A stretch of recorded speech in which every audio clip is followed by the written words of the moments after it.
What is up, ladies and gentlemen? This is my third YouTube video. Please go and check out my first and second YouTube videos. My second one, I broke it up into two parts. But yeah, this is my third YouTube video. I'm open to all criticism except camera quality. Anyone complains about that, Galwana.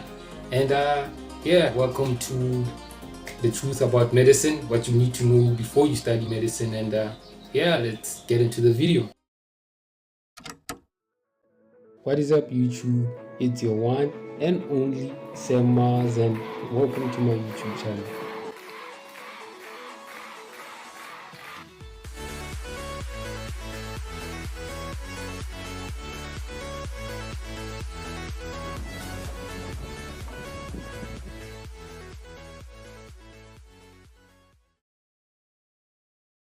So before we start the video, let's get something clear first. This is not a video on how to get accepted. We're not going to talk about the requirements, NBT, those things.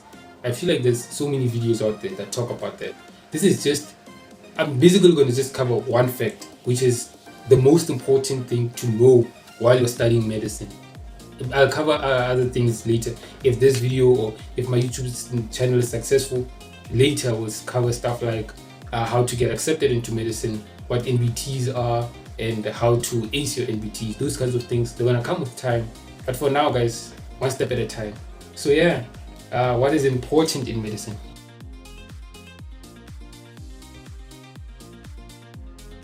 Okay, so first of all, let's talk about the structure of medicine, because so many people ask me this and so many people do not know this, and it's kind of crazy. But yeah, let's talk about the structure of medicine. So medicine is 6 years. 6 years of being a student, having a student number, 6 years before you graduate. You graduate in 6 years in most universities. And then after 6 years, you do what's called an internship. An internship, in basic terms, is you are a doctor in training. You are a full-blown doctor. You get less salary though. You don't get the full salary amount. You don't get the full mkwacha. You get a smaller salary, but you're a doctor, smaller salary, and you're still in training. You're still receiving experience. After that, dog hair, damn it. After your internship, there's something called, remember, 6 years to graduate, 2 years internship. After that, there's something called on your 9th year, something called a community service. And community service is basically, you get the full-blown salary. I think that's what most people say. I'm still a student. Obviously, on this point, I might be wrong, but apparently you get a full-blown student. You don't get a full-blown, you get a full-blown salary.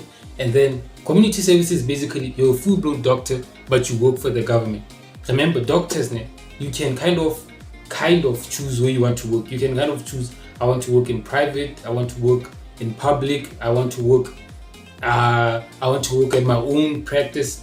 But then before you choose that, you have to do 1 year community service. So 1 year community service is where you have no choice. You work for government. You don't choose to work in private. You don't choose to work for your own practice, all those kinds of things.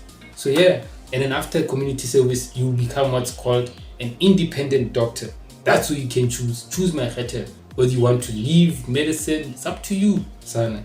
And that's where, yeah, you can even specialize after community service. That's when you can start specializing. And specializing, oh yeah, this thing, after this, you're not specialized, because so many people ask you, are you studying to be a doctor for the eyes or the teeth? Guys, medicine is like, you study to become a general practitioner. After all of this, you become what's called a general practitioner. So you're a general doctor. You're not specialized in anything. Only after this and community service can you choose to specialize. I'm going to specialize in this department. I'm going to specialize in this department. And the dog is licking me right now. I'm getting irritated, but it's okay. Oh my good lord. But it's okay. So next point is medicine in University of the Free State, where I'm studying, because it's a little bit different here. So medicine in the University of the Free State is 5 years. Remember I said 6 years in other universities to graduate, 2 years internship, 1 year community service. Here it's 5 years, 2 years internship, 1 year community service. So yeah, they basically the 6 years that you study, they minused it by 1 year. I don't know how they did it. Oh, they compacted some of the years, some of the work into like 1 year and stuff like that. It's quite a lot going on. The schedule and timetable at UFS confuses most UFS students. Don't worry. So yeah, medicine here is quite a lot. I don't know how a lot compared to other universities, because so many universities are so different. We never know, Shem. And now personally, I've never heard vid students complain. It looks like Humanati go vid. I'm not saying they don't complain. I'm saying I've never seen a person wearing vid scrubs complaining. "Hore, medicine is a lot." I've seen UCT students, a lot of them, UFS students, a lot of them, and that's all I see. They always complain. Vets, J, have never, and I've met vets interns, but I've never seen them complain. Okay, so now let's get into the meat of the video. So let's talk about everything that you need to know about medicine. And number one, don't let what people tell you determine or scare you off, because in UFS there's something called semester 3. Ladies and gentlemen, semester 3 it's not that bad according to me, but it's quite bad to a point where lecturers and everyone talks about in medicine UFS. Everyone knows about semester 3. Everyone just knows, yeah, semester 3. And it's semester 3 is that big obstacle in front of everyone's way. So don't let that scare you, because I know of people who their semester 3 was affected simply because they went with what other people said. They were so scared of semester 3 that you know when you're scared, né, you almost start believing, "Oh, I'm not gonna make it in semester 3." And once you start believing that, guys, that gets to you. Please don't let what seniors tell you get to your mind. Don't let it dictate what you do. Don't now start believing, "Hey, semester 3 is hard. I'm not gonna do semester 3." Even in UCT, I know the second year is the hardest, and a lot of people complain about it. I don't talk to a lot of UCT people. Unfortunately, it's how do I get this information? I know a person in UCT. Let me just say that, but I don't talk to a lot. Just one person, and they complain of second year. And don't let what people tell you dictate your mindset. In medicine, the most important thing is mindset. It's this thing. And if you can keep a stable mindset, you will be okay most of the time. Most of the time. Oh yeah, one more thing. Racism in UFS. You know how people say UFS is racist and all those things, ne? I'm gonna make a video on that. The next video, directly after shooting this, my next video is racism in UFS. Stay tuned for that. So, how hard is medicine? Ne? Medicine is not hard, it's a lot. Believe me, it's a lot. It's a lot on top of a tight schedule. For example, it's life science on steroids. It's basically like, guys, remember there was a video I was explaining that here you need to, when they say name this bone, that bone has a name, and then that bone also has a lot of parts to it. Everything has parts to it, and you need to know those things. So there's just a lot of things that you need to know. On top of that, there's not a lot of time. There's so many classes that you need to go to. Like, you're still trying to learn bones. You have a class on the brain. You are still on bones, Sana. There's a class on the brain. Next thing you know, there's a test on the kidneys. You are still on the brain. There's a test on kidneys. Talking about organs like this is crazy, but I'm trying to explain this in a simple way. So yeah, medicine is just a lot on top of a packed schedule. So it's not necessarily hard. So the most important thing, I wouldn't say, okay, being smart helps, but it's not the most important thing. The most important thing is taking your buttocks, putting them on a chair, and studying.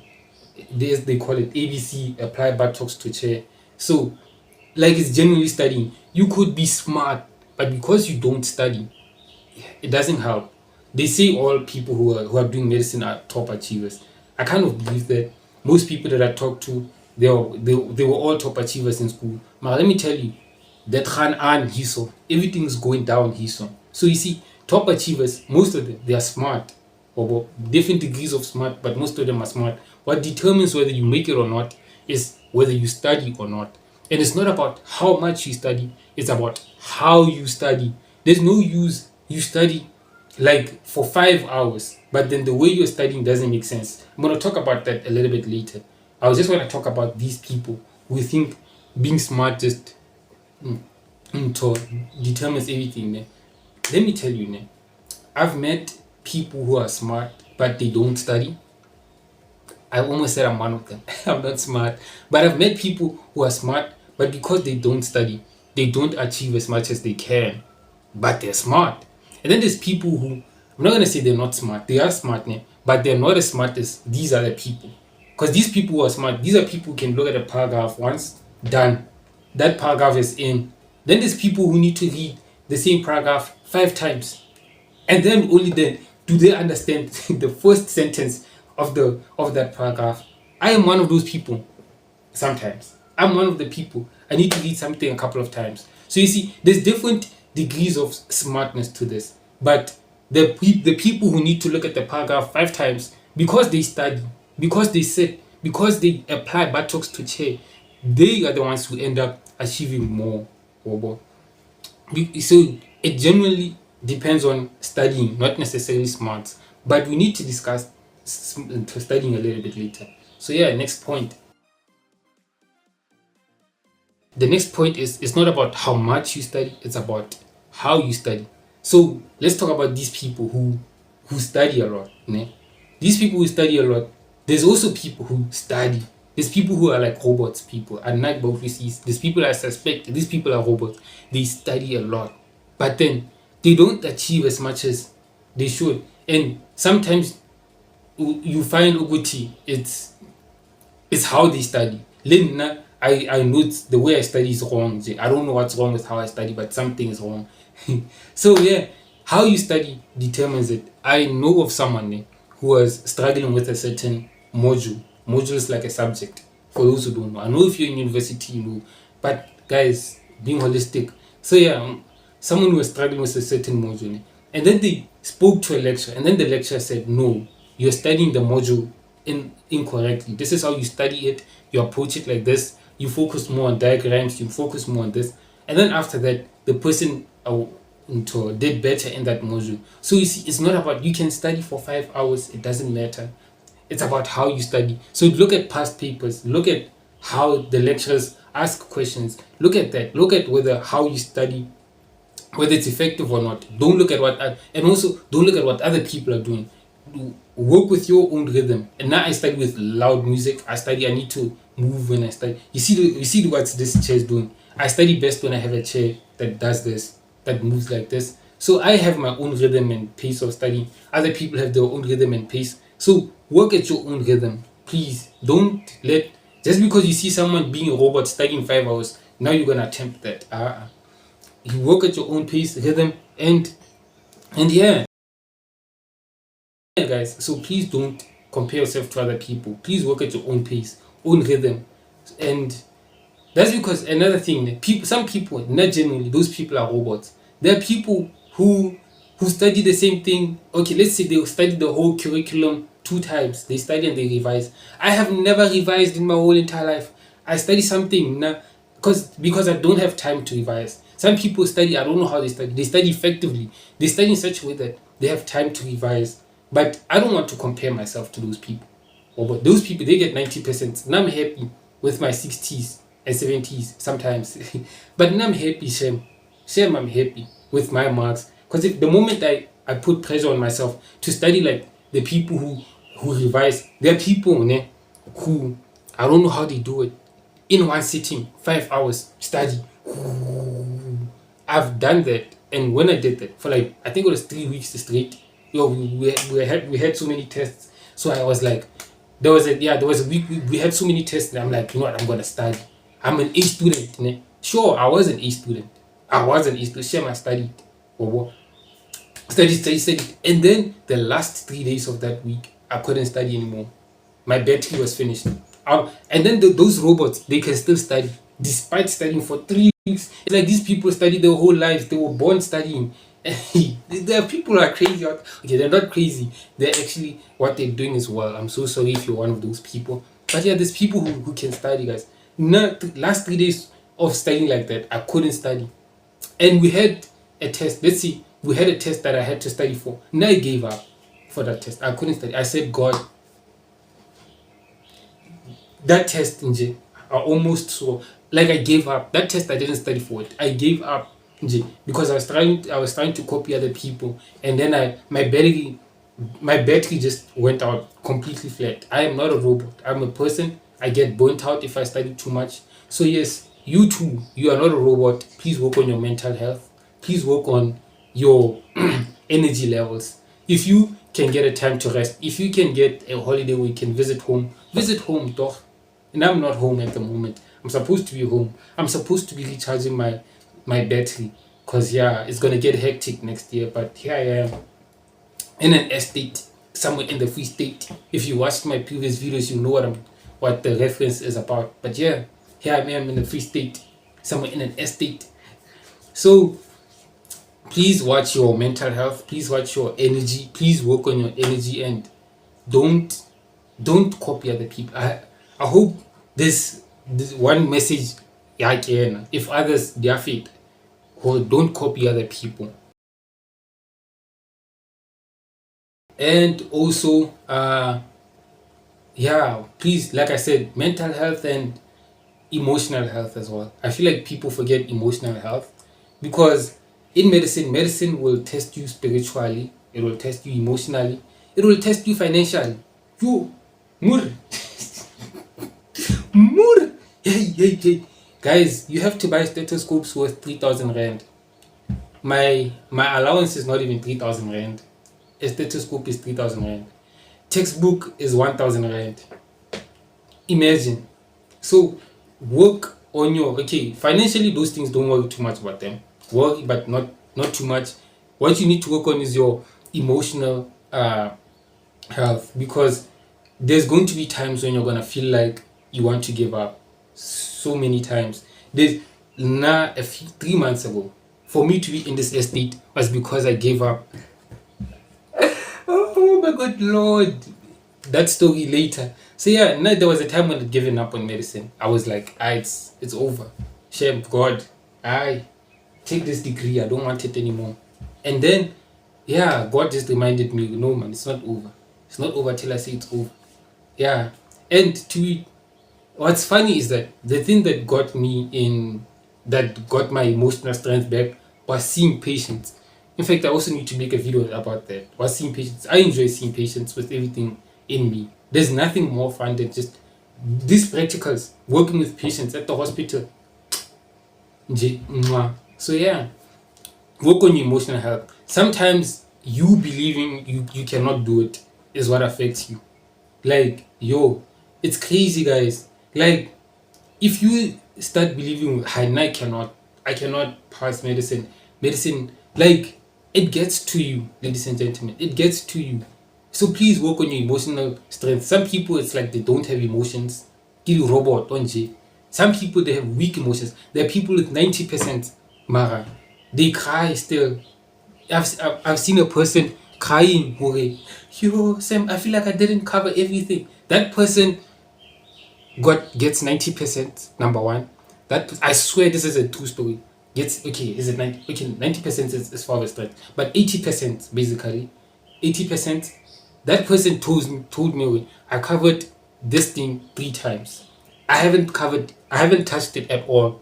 This person is crying to me, Sam, I feel like I haven't done anything. I haven't touched that. I'm a 60%er. And I'm telling that person it's going to be okay. That's how much medicine works on you. I swear to you, this is a true story. Imagine. So please work on your emotional health. Or if you know you're a person are emotional, talk to family members, talk to people around you. Now I believed I'm emotionally strong until 3 months ago. 3 months ago, now I had given up, Shem. But yeah, it's never happening again. The reason I started this YouTube channel, in fact, is because of the emotional turmoils I'm going through. So I need something that's gonna motivate me. And motivating myself, I'm gonna motivate myself by motivating you guys. So yeah. Last but not least, I don't know if you guys watched Becoming Dr. Endine, but okay, I'm not gonna lie, I don't really watch her, but a friend of mine used to watch her, and she used to tell me, okay, that Dr. Andy once failed. Obo. I'm like, hey. So then I watched a couple of Dr. Andy's videos, ne, and she mentioned, okay, like, failing is not really the end of the world, because some people, once they fail, ne, it becomes the end of the world. Okay, it kind of is hard, and I'm not in the correct space to talk about it. But yeah, there's people who fail in medicine, but then still make it at the end of the day. There's people who fail and then they leave. There's people who fail and then they struggle a lot. And so, all I want to say is, ne, don't let failure determine who you are, basically. Because there's some people who have the potential, but because they failed once, now they let that determine who they are. And then instead of looking back, okay, no man, I failed because this is what I did. Sometimes I promise you, it's not because you are not smart enough. It's because you did something wrong. It's because you are not emotional. Your emotional dexterity was not dexterizing. Yeah, my English is, I'm just making up English words. But your emotional dexterity was not intact. So basically, there came a point where you doubted yourself or something, and then if you realize, oh no, I failed because of this, work on that. If you get, some people failed because they were playing, some people failed because they didn't go to class, some people failed because, well, they had other matters going on at home. So many people failed because of different reasons. But don't let that now start thinking, oh no, I cannot make it, medicine is not for me. Some people, they failed because they were playing, they failed again because they're playing, still playing, fail again. You see them. They think we don't see them. We see you guys failing because you're playing but still playing. I'm sorry, but we see you guys. You see, we see you. There's some people, it's like they don't care. Maybe they do inside, they're trying to hide it. But there's people who, like, there's people who are like that, and we see you. We're watching you. So yeah, don't let failing determine who you are. If you ever come across a situation where unfortunately you have to fail, please look back, retrace your steps, realize, oh, okay, this is what happened. This is the reason I failed. I failed because my emotional thingy, my mental health. Sometimes you fail because you're studying too much and you got burnt out. So work on that. I need to take rests. Need to focus more on my mental health and my battery. So yeah, I hope this video was helpful, guys. I'm trying my best with this YouTube thing. Please comment down below what you think about my videos, toch? So yeah, thank you.